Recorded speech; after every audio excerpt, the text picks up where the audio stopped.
All Hit Radio.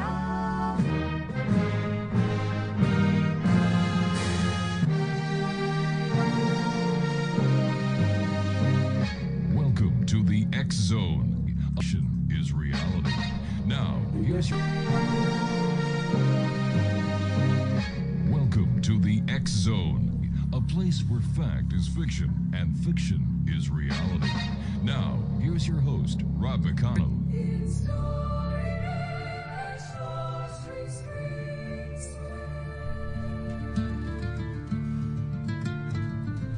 In a world where shadows dance and dreams take flight through the veil of reality into the night, Rob McConnell leads the way, a beacon so bright. With over 35 years, he ignites the light. A voice from the north where whispers are bold, stories untold in the echoes of old. Fact meets fiction in this realm of delight, in the X Zone where dark turns to bright. Welcome to the X Zone, believe and be free, a sanctuary for truth that dare to be seen, where the line between realms gently blurs, in a symphony of voices the mind stirs. With Rob McConnell, stories unfold, tales of the unknown that shimmer like gold.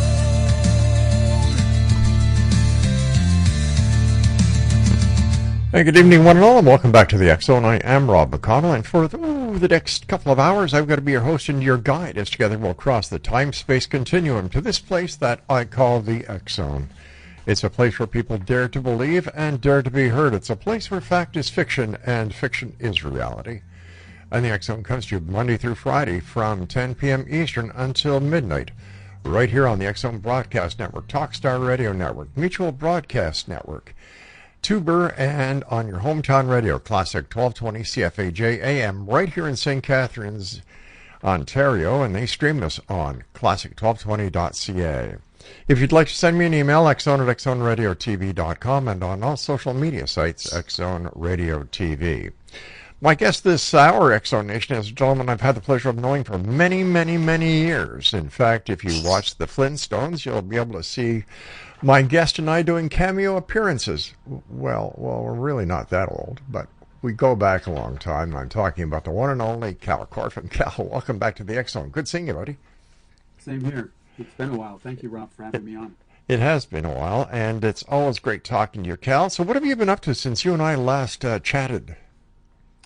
I'd say the biggest change in my life has been kind of retiring and winding everything down, meaning I just no longer do what I used to do because it's not relevant, and I finished pretty much all the projects that I've been working on, and the stuff will come out as it is logical to do it, and that's it. If we want to talk about UFOs and paranormal, for example, the last major project I did was with investigative journalist Art Levine in Washington, D.C. There was the trilogy of exposés that impacted the UFO disclosure hearings and was able to get certain people removed from those so that they didn't con the public and waste taxpayer money. I filed ethics complaints against, several of the representatives, the lawmakers who were involved, people who believe in ancient aliens and things like that. And all that stuff is in the Washington Spectator. So after that ended, I pretty much quit. I did quit. I'm now a former whatever, and enjoying that part of it. And as of January 1st of this year, that was it. No more. Kal, as one of the very first investigators into the UFO phenomenon, going back many years with Stanton, Friedman, and all the other people that you've had the opportunity to work with over the years, why do you think, Kal, the UFO phenomenon is still rich and is still part of everyday society, and people still believe that UFOs are real? People still believe that Roswell was a crashed UFO. What is it in society that drives people to believing something that no one's able to been proved yet? That's a great question. I'm glad you asked it, and for what it's worth, we're winging this. There's no script here. But that's an awesome question, and I think the timing of your question is perfect, because the real answer to your question, which I'll get to in a moment, I think must be understood. Otherwise, we've learned nothing, especially since this cultural obsession with the phenomenon goes back, as you know, to 1947. So it's been many years. So the short answer is this. America has always been kind of conspiracy oriented, meaning there's always been this undercurrent culturally of some kind of conspiracy. And when I was doing my research for my thesis on the conspiracy mindset and putting stuff out there to see people's reactions and things like that, I started to see patterns. And I've made a bunch of slides I've showed over the years, academic type slides, where I break it down. And here's the huge change that occurred that the disclosure people have managed to pull off. It used to be in the U.S. that the mother of all conspiracies was John F. Kennedy's assassination. Yeah. As much as 91% of people in America at one time believed it was more than Oswald. Today, and during COVID, where people, had to alter their lives and they spent a lot more time online and surfing the internet and doing whatever, a amazing change occurred, which I thought I'd never see. And it turns out that the so-called cosmic Watergate, which doesn't exist, meaning UFOs, the disclosure thing, that now is the number one conspiracy. And it's just as invalid, if not worse, than JFK's. At least in JFK's, you can say, well, the Warren Commission couldn't prove the single bullet theory. We know there was no magic bullet. That's just nonsense. It's stupid terminology, but people still repeat it. But you can't blame the Warren Commission for taking criticisms when it made conclusions it couldn't prove. And yet we later found out and were able to independently prove and confirm that, yes, it was just Oswald. So they were ultimately right, but people still persisted in the belief. And then now pretty much all the files have been released regarding JFK, and there's no conspiracy there that people thought. Even the government's second investigation in the House Select Committee on Assassinations was wrong. There was no mafia hit. There was no grassy knoll gunman and things we all thought was true in the 70s. So now what has happened is the UFO disclosure movement, the TikToks, it all started with the New York Times. And as Art Levine's investigative journalism and other reporting has proven, the New York Times lied to the world about the TikToks. There's basically a UFO piece that was ghosted or steered by Leslie Keane and, of course, Christopher Mellon, with Helen as the token, in-house resident journalist putting her name on it, and she's been totally silent about it. So what's happened is two things. Because the media, 90% of it roughly, is now controlled by just 8 companies, and we can thank the Democrats and Republicans for that type of stupidity, once they decide they want to run with the story, all of a sudden hundreds of networks that they own are running it. No questions. And then it's like, well, Fox is running this, New York Times is running this, CBS is running this, so we'll do monkey see, monkey do. And what you saw was new lows of journalism. You may remember that 60 Minutes actually let some of these pilots who observed these objects get away with ridiculous statements like, whoa, they were showing up every day for a year straight. No, they weren't. Not even close. But even 60 Minutes didn't stop that pilot from saying that. So you've had a media collusion working with, trying to do their version of clickbait. UFOs were very good for traffic, and it went global. And so we had this insanity, at least media-wise, where a handful of companies, from GQ magazine to CBS, 60 Minutes to New York Times, to even Scientific American and some of these others, were just not telling the truth. They weren't digging deep enough. And I'll tell you one example that's very real.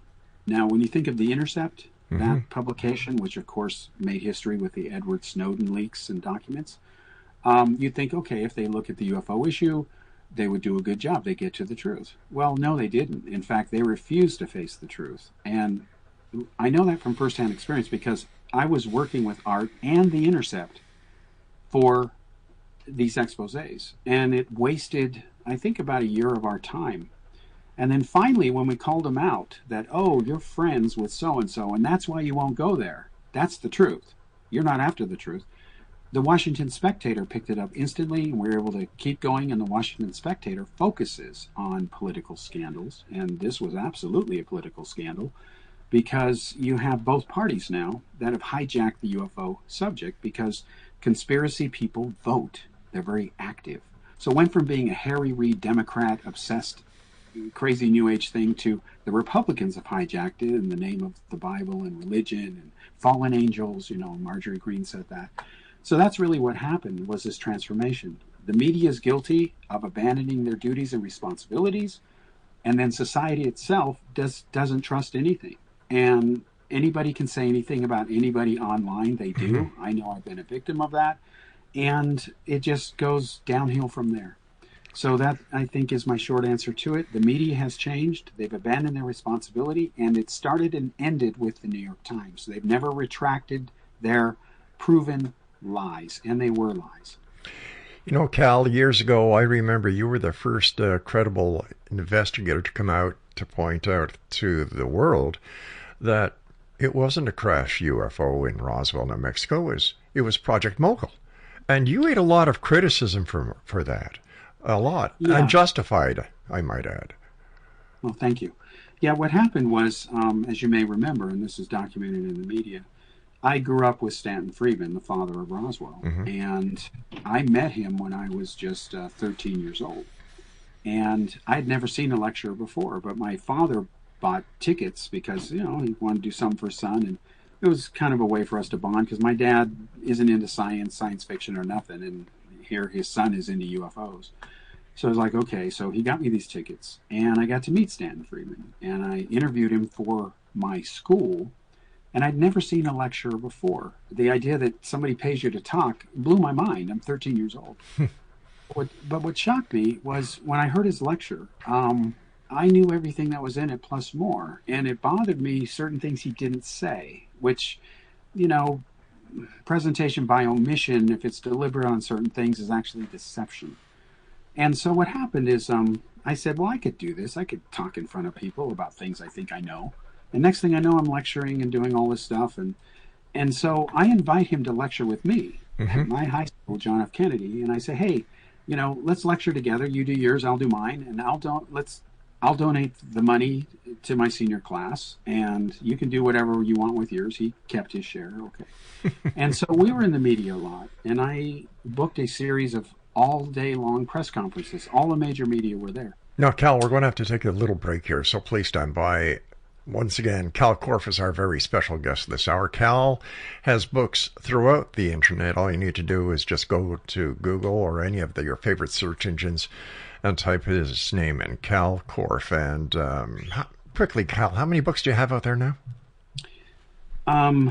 Oh boy, because some of them are appearing shortly. Just go to Amazon.com. Amazon? Yeah, that's the all right, place. Kal. Please stand by, my friend. Exo Nation, Kal and I will return on the other side of the short break as the Exxon continues with yours truly, my special guest and good friend, the one and only Kal Korff. We'll be back on the other side of this break. Don't go away. Flight through the veil of reality into the night. Rob McConnell leads the way, a beacon so bright. With over 35 years, he ignites the light. A voice from the north where whispers are bold, stories untold in the echoes of old. Fact meets fiction in this realm of delight. In the X zone where dark turns to bright. Welcome to the X Zone, believe and be free. A sanctuary for truth that dare to be seen. Where the line between realms gently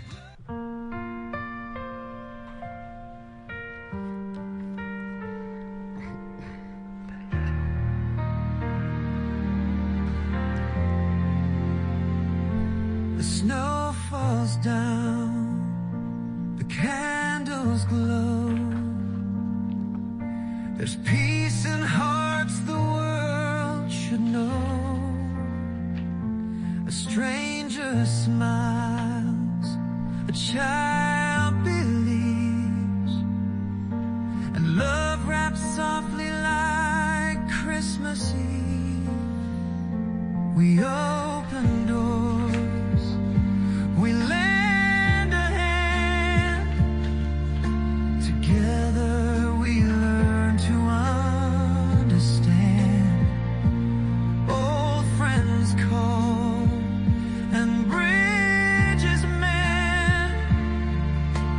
Christmas turns our hearts again.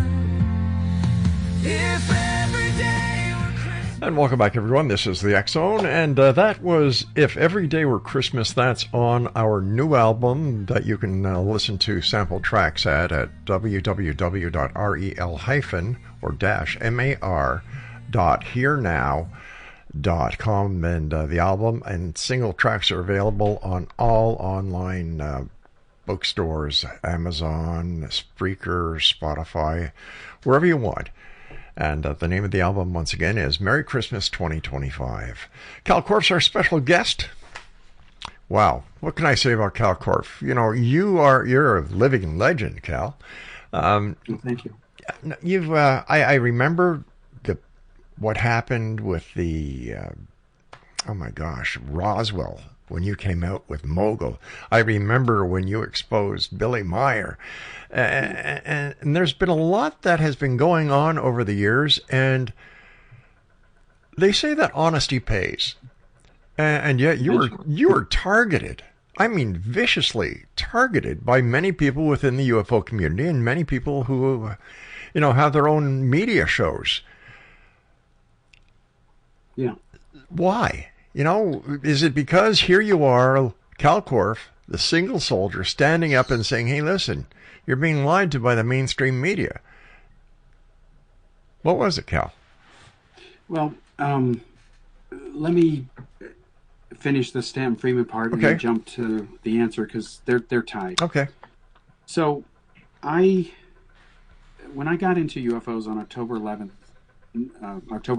1973, I, was reading all these newspaper articles and things. There was the UFO wave in 1973.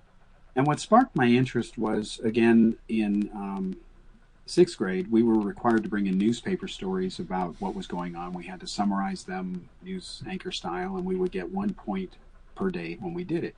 Problem was, my parents didn't subscribe to a newspaper, and I asked my dad, and he says, no, I'm not paying 10 cents for a newspaper. I'm like, okay, whatever. So my friends would bring them in, and I would look at them real quickly, and for some reason I could memorize the stuff and just blast it out. And so one day everybody brings in UFO articles. There was this wave going on, and I never even thought of UFOs. I was into Star Trek and space and all that, but the idea of aliens actually visiting us, like, huh? So what happened is there was one case, the Falkville, Alabama case, where the chief of police had photographed an alien. He said he did. He had taken 4 photographs that were Polaroids. Turns out it was a man in a metallic firefighting suit. It was a hoax. So here I am, 11, and I realize not only do adults lie, policemen lie even. That really sucks. So the ramifications of that case really stuck with me, because I thought it's binary, and I love binary issues and cases because it's been my observation that everything that's important in life is ultimately binary. You're either alive or you're dead. You're not a little bit pregnant. You either are or you aren't. Okay. So when I realized that this was a hoax, I thought, wow. So I read everything I could get on the subject, and I was into astronomy since the 2nd grade when I got my first telescope from my uncle, and I knew there wasn't life on Venus and the backside of the moon and all the stuff Adamski was saying in the 50s, and that was before my time. I was born in 62, so I'm a Beatles era, I guess, guy. But it really made an impression on me. So I got to know Stanton Friedman, and I believed everything he said, meaning I assumed he was always telling the truth. And then I realized that he would say things through his belief set, and claim he was after the truth and okay. And then then I saw evidence of deception, and the media captured this, and I got letters on it, which I still have all these decades later. And basically, there's photographs of Stanton Friedman and I at my house, and I have the media there all day. I'm rotating the reporters, and because everybody's a bit off schedule, the reporters are chirping over each other. It was a little awkward. So here's the San Jose Mercury News and some other major newspapers, millions of readers, and they see this look on my face that they captured that I didn't think about, but I was in shock over what I was hearing from Stanton Friedman. I remember that photo. Yeah, and so what happened is Phil Klass, everyone else is looking at this. There was no internet back then.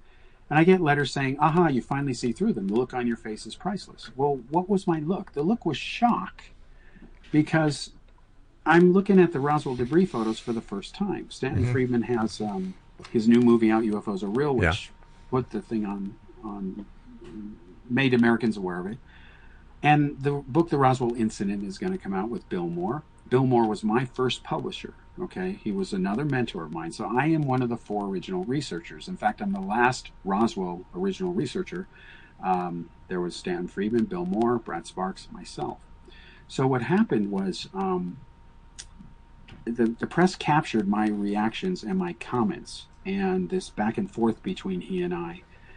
And I caught Friedman making up the claim of a debris switch, because I'm looking at the photos of the debris and I'm shocked, because I'm like, Stan, this photo was in Look magazine. I've got it in my library, and it was some kind of metallic kite. We didn't know about Mogul. It was still classified.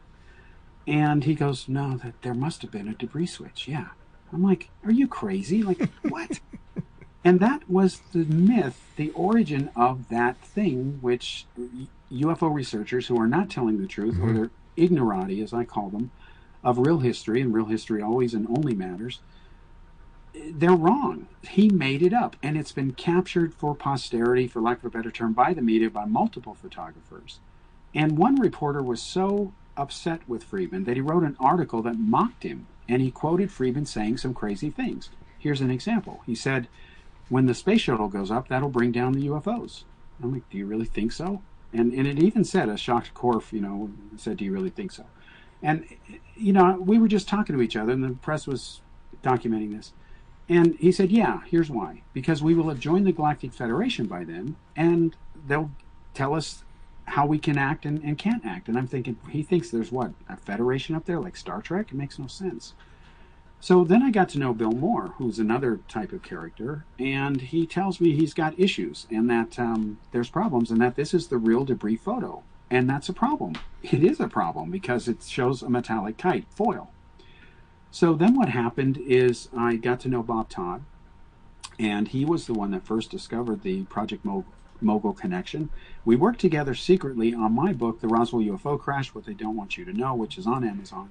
And it is the best-selling of all time expose book on Roswell. It exposes now over 120 other pro-UFO Roswell titles, even though I wrote the thing in 1997 and in 2000 again, adding a chapter exposing Colonel Corso was the first book to do that. And the only reason I even wrote that book, Rob, is because I called my publisher and I said, hey, what are you doing for Roswell? 50th anniversary's coming out. Do you got anything? What are you doing? Because I remember I was on Larry King CNN live over JFK on the 30th anniversary, and I quickly realized growing up that America is, for better or for worse, an anniversary society, which I think is very shallow, but that's how we roll. Or American, I don't, but other people, most Americans do, I think, meaning anniversary type culture. So we forget about something until it's National Secretary Day, right? Well, why can't we treat secretaries great all the time instead of only on their day? Yes, that's right. So what happens is this is an issue with Friedman, and I see him doing this on the Betty and Barney Hill case, and that was the breaker for me. Bob Schaefer had written an article about the Hill case, and he said this new star map by Charles Atterberg proves it wasn't Zeta, I call it Zeta ridiculous. And he was right. So I told Stan, I said, hey, what about this expose? You both can't be right. Schaefer's wrong or you're wrong. He says, no, I'm not an astronomer. Okay, but you're avoiding the issue. I said, I'll tell you what, I'll contact Atterberg. I'll run everything by him that you give me, and I'll find out the truth. After over 1 year of writing letters the old-fashioned way with the Smith Corona typewriter using the post office, we had this massive correspondence file. And at the end of all that, double-checking everything, I conclude that the fish map is wrong, Friedman's wrong, there's no Zeta Reticuli connection at all, and because more than one star system fits her map, it's a Rorschach. And he never told the truth about that. He knew. And I have all those letters, Rob. They're going to be released at some point. I'm donating them to the National Archives in New Mexico for history. And these are letters written by me, and nobody knows that I'm a kid because they get a letter typed and they think they're talking to an adult. And I never said, I'm Cal, I'm 13, let's talk. They do, you go away, kid. So they would reply to me and then only find out years later that I was a kid the whole time. So I knew everybody from Carl Sagan to Friedman to Hynek. I'm honored to have been mentored by these people, to have known them. I didn't know till Friedman told me that Sagan and he were classmates at Cornell. Wow, what a small world, but talk about opposite directions. So I had a problem with Friedman by the time I graduated from high school, and I just let people make up their own minds. I think you can say there must be life elsewhere out there, otherwise we couldn't exist. We can't be an exception to the laws of the universe. But when they're visiting us, that's a whole different issue. So on the Hill case, what I found out in my over 50 years now of studying the top mysteries, Bigfoot, remember we found the guy who wore the suit, we found the guy who made the costume, we put them back together in a recreation that duplicated and exposed the Patterson film. It aired on National Geographic TV, other media covered it, 40 and Times ran it on the cover of their magazine. I was in England giving 4 lectures on it when all this happened. Case closed. I'm not saying there's no such creature, I don't know. But until there's evidence that there is, it doesn't exist as far as I'm concerned. But I can say the one case, the Patterson film, is an absolute hoax. We know who made the costume. He did sell it to Patterson. He had all the original documentation, even the original feet. I met him. We spent days together recreating all this. Case closed. Nobody else has done that, and they ignore it. Same with Mogul and Roswell. It's avoidance, it's denial, and it doesn't help society. To me, I'm happy the mysteries were solved. But my first question, and it started with JFK, was why did people believe what they believed? Combination of ignorance, lying, and the media being guilty of not telling the truth. Look at the lunacy that hit when Oliver Stone's movie came out. There were 5 gunmen. Really? That's ridiculous. Cal, stand by. You and I have to take our break at the bottom of the hour. Exonation, Kal Korff is our special guest. Go to Amazon.com or Amazon.ca, type in KALKORFF, and all his books will pop up. Great Christmas ideas for those who are interested in getting at the truth. Wow. Once again, if you'd like to get a copy of our Merry Christmas 2025, just go to www.rel-mar.herenow.com. This is The X Zone. I'm Rob McConnell, and you're listening to us streaming around the world from the studios of your hometown radio, Classic 1220 CFAJ AM, right here in St. Catharines on classic1220.ca. Don't go away. Together we learn to understand. Old friends call and bridges mend. For Christmas turns our hearts again.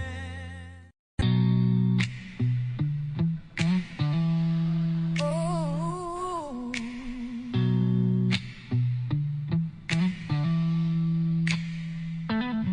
Past midnight on Yates Street, the signal hums low. The static's alive and the shadows glow through the glass of the control room door. Something whispers, we've been here before. Old footsteps echo the real size. The red on air light flickers and dies through the hallway. A chill creeps deep. CKTB never sleeps. Ghosts on Yates Street, calling my name, riding the airwaves, lost in the flame. From the grave to the mic, they rise again, telling the stories through static and rain. Phantoms whisper where the signal bleeds. Ghosts on Yates Street. Welcome back. Ghosts on Yates Street. That's about the time that the X Zone radio show was produced at News Talk 610 CKTB, where I was also the senior executive producer for the station, who had a lot of good times there. And it is undoubtedly the most haunted radio station in Canada. And it is on album number 2 that we put out called Music of the X Zone, and it's also available online. Kal Korff, we were talking about Bigfoot. Now, what was the name of the gentleman that was in the suit? I can't remember it. Yeah, ironically, his name was Bob Hieronymus. That's right, yeah. Yeah, because there was this radio show, Bob Hieronymus Hieronymus. and Company. Yeah. And I guess the other Hieronymus. I was on his show, ironically, debating Jim Delatoso, and poor Jim Delatoso, meaning when we debated real quickly, Delatoso hadn't even read my book, Spaceships of the Pleiades, the Billy Meier story from Prometheus, where I'd gone undercover to, bust the Meier cult. And so the debate, was a wash for him because he, as the host told him, next time, at least read the book before you debate, prepare. So he got mad at me because he thought I was saying he was Bigfoot. And I'm like, no, it's another guy named Bob Hieronymus. What are the odds, But it was Bob Hieronymus. Philip Morris made the costume. And I was the manager of the project, The Making of Bigfoot, and my name is on the cover of that book by Greg Long. And all these years later, it remains the top expose of that case. Greg did an awesome job. Bob is such an honest person. And I was the manager of him, of Greg Long, and we also exposed Bigfoot and World's Greatest Hoaxes because Bob Hieronymus saw that show, and he picked up the phone, and he called Bob Kiviat, the producer. Kiviat calls me, says, what do we do, etc., and the rest is history. So if you look at my life and my existence, the thing that people who attack me or people who think about me, I guess, they forget that I've devoted my whole existence, starting October 1973, to three things. I call them my three charters of responsibility. And I actually formed a couple companies in the 80s and 90s that focused on this. One is conduct original research. Original research pushes the human race forwards, period. Finish unfinished research, meaning unfinished research in my mind is wasted research. So I would look at existing issues that were never completed for whatever reason, give my attempt at solving it, and then once I did, release the data to the public, move on. The third thing I've devoted my life to, which is what I ended up having these 500 projects over the decades, was look at existing issues, try to find solutions, release it to the public, move on, let the public decide. So if you look at my track record, which is easily verifiable, my life's always been an open book public-wise just because of being in the media as a young kid to present. You look at Kennedy assassination, it got solved. The 3D reconstructions, the lapel flipping up that I found that got me on Larry King and so on, that was solved. Bigfoot was solved. It doesn't get better than the costume maker and the guy who wore the suit. And you notice that Patty Patterson quit selling that film after it was busted because she couldn't anymore. Billy Meier going undercover, pretending to hate Kal Korff. They loved me over there, not knowing it was me. And then I went again a second time for Fox TV. Several years later, I got Billy Meier's wife, who had just left him to, tell the truth about him, that he was a cult leader. And during that time, I went as Steve Thomas, posing as this guy, Steve Thomas, who didn't exist, who was really me. And then the second time, I just had to kind of have fun with it. I knew the Meier cult so thoroughly then that I knew they revere the name Meier. So I actually used the name Oscar Mayer Wiener over there. And I got away with it. When I told Brunhilde, my name is Oscar. Oscar what? Oscar Mayer Wiener. Oh, your middle name's Meier. Yes. Whew. She missed the irony, but it worked. And then, you look at the analysis of the Hill case. I couldn't stand the fact that Phil Klass would say this and Stan would say this. Well, who's right? So I'm the kid in the middle. I'm friends with both. Phil Klass didn't even know I was a kid till we met years later. And then when I started to see what was really going on, I would just call it as I see it. And what I found out is a lot of the UFO researchers, they're not really into the truth. They're into verifying their pet theories. And that's something humans do. You don't hang out with friends that disagree with you. You hang out with friends that kind of think the way you do. That's human nature. But it gets really problematic when you try to solve a subject and study it, because science doesn't care about your opinion. Facts don't care about an opinion. Facts are inviolate. They can be independently verified by anybody, and they must always be revered and deferred to. But that's not what was going on. And the whole UFO disclosure thing, it's, as I said many times a couple years ago when I was doing this with Art, it's different faces, same story. Old story, new faces, that's all. And now you have people that are just not even credible, not even out the door, but they wouldn't have got away with this stuff decades ago when we thought more critically. But now with the media being in bed with them and not caring about the truth, society loses. It seems the media is doing play for pay.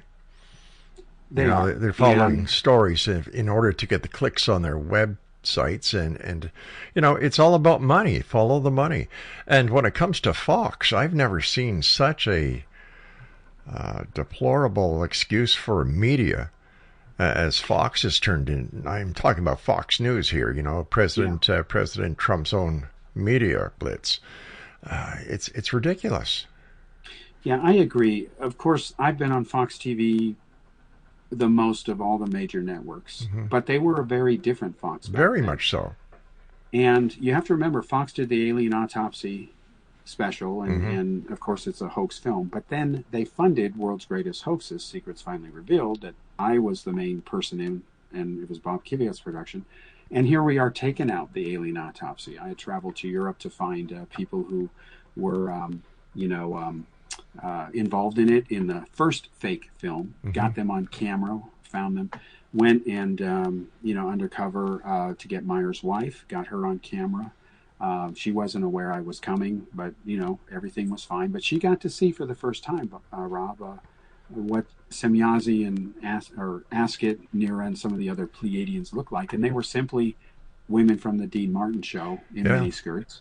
Because Pleiadians wear miniskirts, right? They look like hookers, to be honest. But that's how they dressed in the 70s.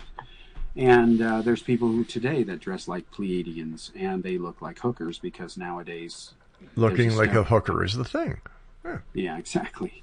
So at least Fox, you could do that. As long as Fox made money, that's okay. But now, ever since they become basically right-wing extremism, I want to drive home the point, and this is something a lot of people don't understand as they should, that anybody who says we're being visited by aliens or any of this paranormal stuff is an extremist. That doesn't mean they're terrorists. They're not the same thing. Extremists believe in things that are not grounded in verifiable facts. The subject is just a detail because it has to be at least one subject, right? So it has nothing to do with terrorists. It has to do with your willingness to lie and deceive because of your will to believe, and to deny facts. When you deny the costume maker, the guy who wore the suit, the Hill star map, it still is pathetic in my mind that people can't get on their computer. There's plenty of astronomy apps out there where you can actually see what's going on, and you can't get the Hill map to work because it never was a match. And all it takes is a simple check with a simple astronomy app now. You don't have to build your own star map and all this other stuff that they did in the 70s. And even then it didn't hold up when people told the truth. They looked at Atterberg's map versus Marjorie Fisher's because Atterberg's was more accurate. But again, the fact that there were two of them instead of just one proved the case was nothing more than just another abduction story. Okay? And then we found out Betty Hill contacted ghosts. The house they lived in was haunted. And the whole legacy has been taken over by their... descendants and relatives, and they're making money off of it. And so the truth was not first and foremost. I miss the days of Dr. Hynek types where you had credibility, predictability, and integrity, at least within reason. And now you don't have any of that. You've got producers that'll lie and look you in the face and say, I know the person that saw this. Well, the person didn't see that, so the fact you know them is not relevant. The fact they're lying is relevant. Cal, what would have happened if Stanton Friedman would have never picked up the story of Roswell and ran with it? It wouldn't have made a difference, and here's why. Because until Roswell, it was the Hill case, and he glommed onto that in the late 60s and early 70s. Before Roswell kicked in, which was near the end of the 70s. And it was Bill Moore who did most of that work. It wasn't Friedman. Friedman happened to meet Jesse Marcel, and Marcel said, I think we may have done this.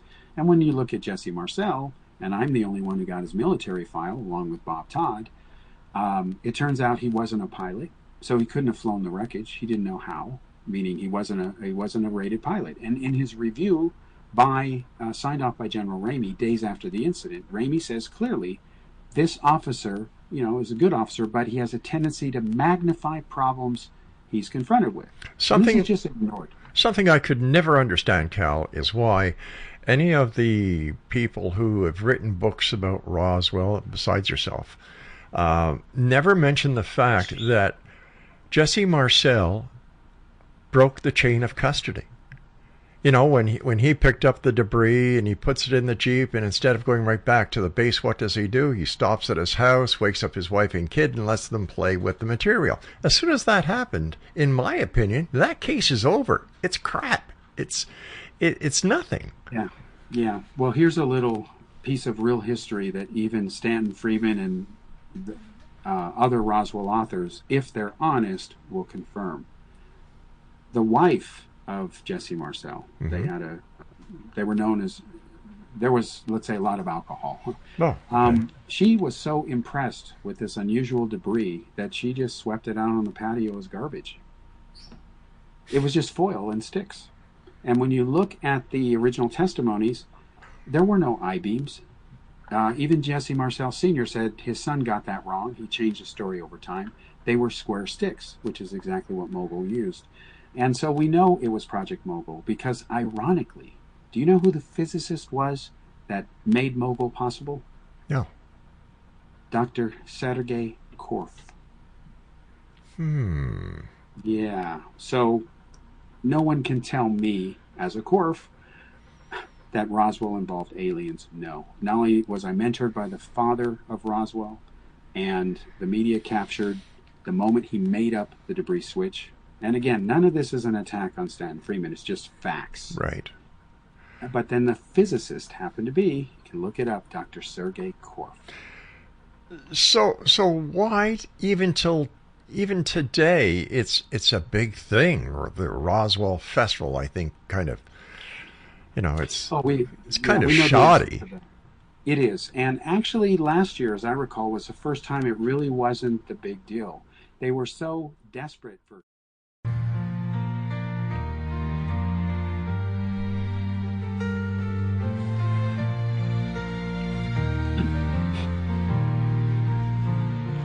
From the mountains out in BC to the shores of Newfoundland, lights are glowing through the snow, hearts are open hand in hand.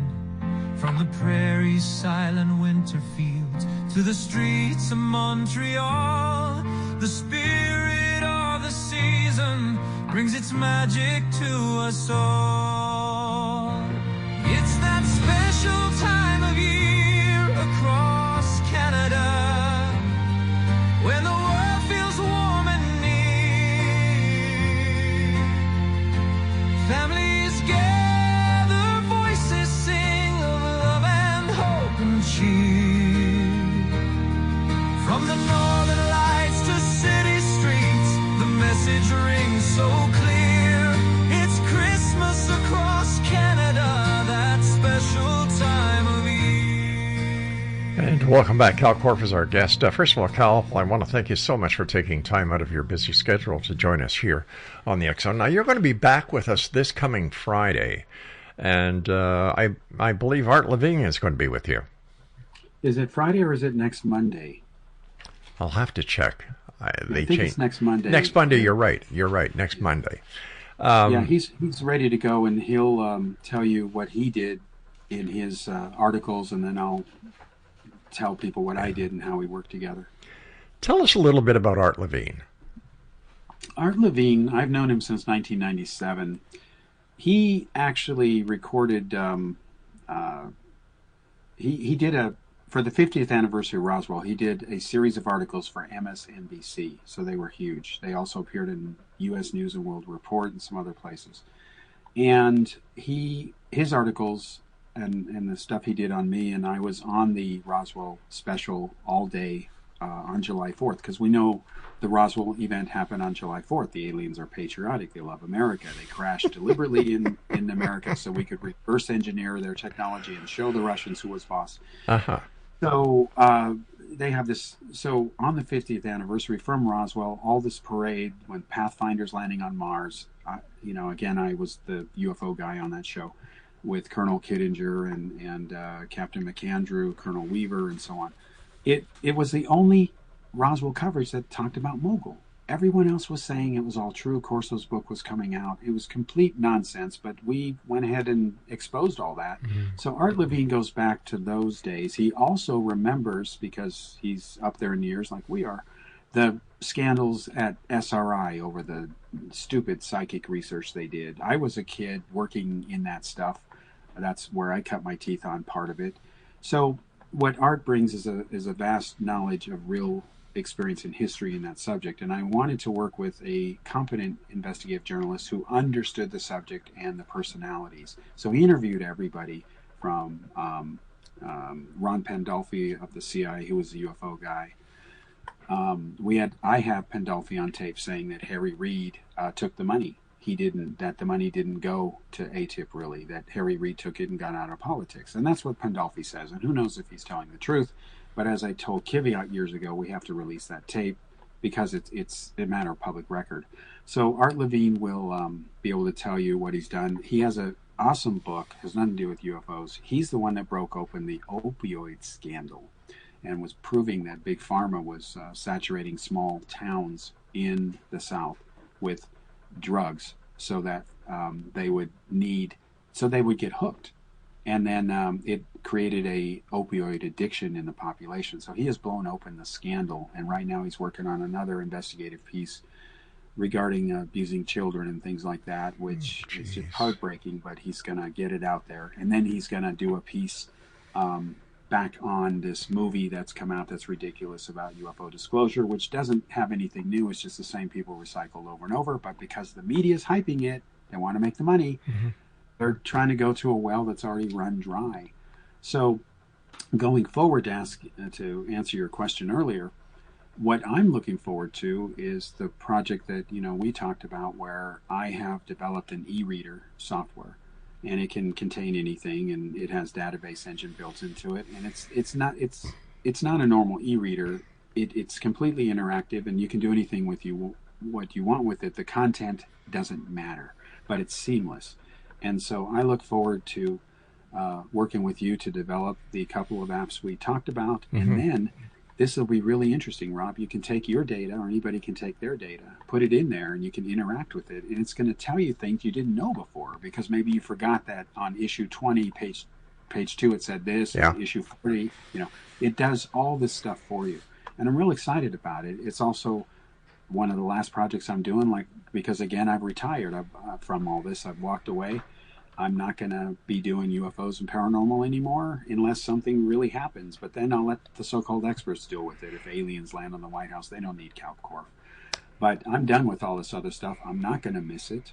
And then if people still want to behave or misbehave, then they'll have to deal with people who have authority to stop that. But I'm done. And I'm happy to. And I've got so many other things I can do. I want to enjoy the rest of my life. And I'm happy to work with you on a platform and a piece of software that will allow things to be done that have never been done before. And the subject doesn't matter, but each one will breed great things because each subject is different and you can do different things. So, for example, if you looked at the e-reader software and you wanted to find out about Loch Ness, you're going to actually look at underwater scans of the whole loch from satellite, proving there's no big creature. Otherwise, it would be there. Duh, hello, And so, I'm just looking forward to that and getting it out there and getting it into your hands and take it from there. So are we, Kal. Quickly, I'd like to ask you about your thoughts, your ideas, and your comments on Skinwalker Ranch. Well, which phase of it? There was the phase when Robert Bigelow owned it. Then there was the phase when Brandon bought it. It's different. As long as they have a series tied to it, there's going to be contrived mysteries, because the fact is there is no evidence that skinwalkers even exist, and especially in the form that the popular media has misrepresented them, because they just make it up. When I read the books that there were dino beavers, really? No. Dino beavers, no. But to have these people say they saw one, but they just couldn't get their iPhone out and take a picture. Yeah. See, that's just it. Everyone has an iPhone or an Android phone. There's almost, 5 billion phone cameras now constantly going from people. But where's all the UFO imagery that's not coming in proportion? It's a gotcha that proves there's nothing going on. The imagery has decreased significantly with the advent of the iPhone. And Oh, the camera's in it, absolutely. yeah. Yeah, I think it proves the aliens are camera shy. Oh, could be, or they're hiding on the other side of the moon. The dark side of the moon, Yeah. yeah, like Pink Floyd warned us, yeah. Three-Eye Atlas, the intergalactic, inter-universe comet. People really believe, Cal, that this is going to be Independence Day. What's your take on it? No, it's not. It's, again, using my non-psychic powers, I non-psychically predict that nothing's going to happen, that the only hype is from people who are hyping. And although it's unusual to see a interstellar object or extrasolar object come in so close, it's an exception, not the rule. It still is a natural phenomenon. And this is a warning for everybody who believes in the so-called paranormal. I've always hated that term, because if the paranormal exists, and it does not, it's really normal. It's not para. Para means beyond, aside from itself. It can't be. It has to be part of the whole. So if all this stuff is true, or ghosts are proven one day, it's always been normal. It wasn't paranormal just because we didn't know about it. And if you look at the history of how science evolved, it was only a couple hundred years ago that people thought meteors were a myth. Yeah. You know? So where do you see the UFO community going in, let's say, 5 years? You know, we watched the congressional hearings. It was nothing. It was really nothing. You had a bunch of whistleblowers who shouldn't have been there in the first place, because nobody blew anybody's whistle that I saw. It was a waste of time.